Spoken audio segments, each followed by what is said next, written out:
Isabelle Dermont-Ferrer. Bonjour Jean-Philippe Denis. Isabelle Dermont-Ferrer, vous êtes maître de conférence à l'Université de Toulon. C'est ça. Auteur dans l'ouvrage Les grands auteurs aux frontières du management, édition EMS, coordonné par Marc Bidan et Yves-Frédéric Livian, d'un chapitre consacré à André Comte-Sponville. ACS, André Comte-Sponville, un philosophe au service des managers. Premier point rapide, qui est André Comte-Sponville, s'il y a encore besoin de le présenter? Alors, André Comte-Sponville, c'est un philosophe contemporain français qui est né et a fait toutes ses études à Paris. Il a d'abord passé une agrégation de philosophie, puis un doctorat. Il est devenu maître de conférence à la Sorbonne, dans laquelle il est resté plusieurs années. Et il a finalement quitté son poste pour s'adonner à l'écriture et pour donner des conférences. Il est devenu très populaire, comme chacun sait.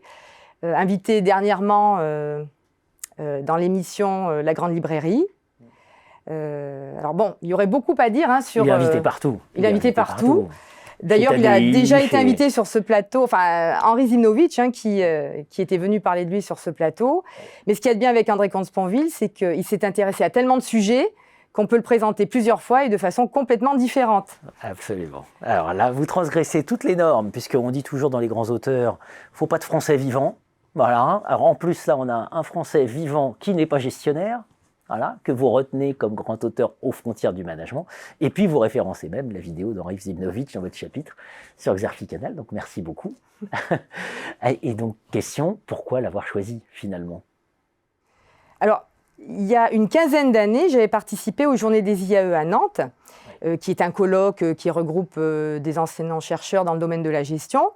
Et j'avais été interpellée par l'invité de la conférence inaugurale qui avait fait un discours sur la philosophie de la valeur. Donc l'orateur, c'était André Comte-Sponville. Alors, moi qui enseigne la finance, je pensais bien maîtriser le concept et je m'attendais à trouver des idées standards qu'on trouve dans les manuels de finance. Eh bien, pas du tout. L'approche décalée d'André Comte-Sponville, finalement, m'avait un petit peu déstabilisée à l'époque et m'a fait élargir ma vision de ce concept. Et lorsqu'on m'a proposé de participer à ce livre des grands auteurs aux frontières du management, je me suis dit qu'on ne pouvait pas écrire un tel livre sans un chapitre consacré à André Comte-Sponville. J'évoquais l'idée de transgression, mais c'est vrai que quand on lit, au fond, la différence entre un universitaire et un chef d'entreprise, c'est que le chef d'entreprise n'a pas de doctrine, il n'a que des problèmes, alors que beaucoup d'universitaires n'ont pas de problèmes, ils n'ont que des doctrines. Or, pour penser, mieux vaut un bon problème qu'une bonne doctrine. Voilà, j'imagine que la relation entre Comte-Sponville et les universitaires est complexe. Elle est complexe. Comte-Sponville, finalement, il nous chahute tous les tabous. Il nous dit l'entreprise est là pour faire du profit. Ils nous disent les gens ne veulent pas travailler.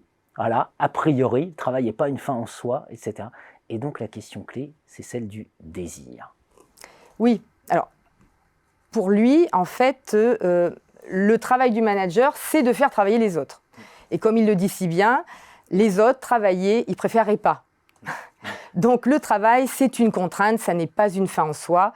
Pour lui, le moteur, c'est la recherche du bonheur, le désir. Et c'est ce qu'il tend à montrer en s'appuyant sur les concepts de Spinoza et de Platon. Donc finalement, il définit le manager comme un professionnel du désir de l'autre, qui doit faire en sorte que des gens qui ne travaillent pas par amour du travail apprennent à aimer le travail qu'ils font. Donc voilà en quelques lignes la philosophie du management d'André Comte-Sponville. Il a apporté sa contribution sur d'autres questions de gestion, l'épistémologie, l'éthique des affaires, mais je crois que malheureusement le temps manque pour pouvoir évoquer ces points. Absolument. Vous faites référence aussi à Michel Helbouy, tout à fait. Qui défend vigoureusement l'actionnaire, qui l'a défendu sur ce plateau vigoureusement à son émission sur l'actionnaire, ce pelé, ce galeux, etc. Finalement, la leçon de Comte-Sponville, c'est que c'est effectivement ça, l'art du management, c'est de réconcilier le désir de l'actionnaire, le désir du travailleur, le désir des uns et des autres. Oui, d'arriver à concilier les intérêts de tous les partenaires de l'entreprise qu'on appelle les fameux stakeholders. Bien sûr, et dont il est illusoire de penser qu'un jour ils pourraient être parfaitement convergents spontanément. Merci beaucoup Isabelle. Merci à vous.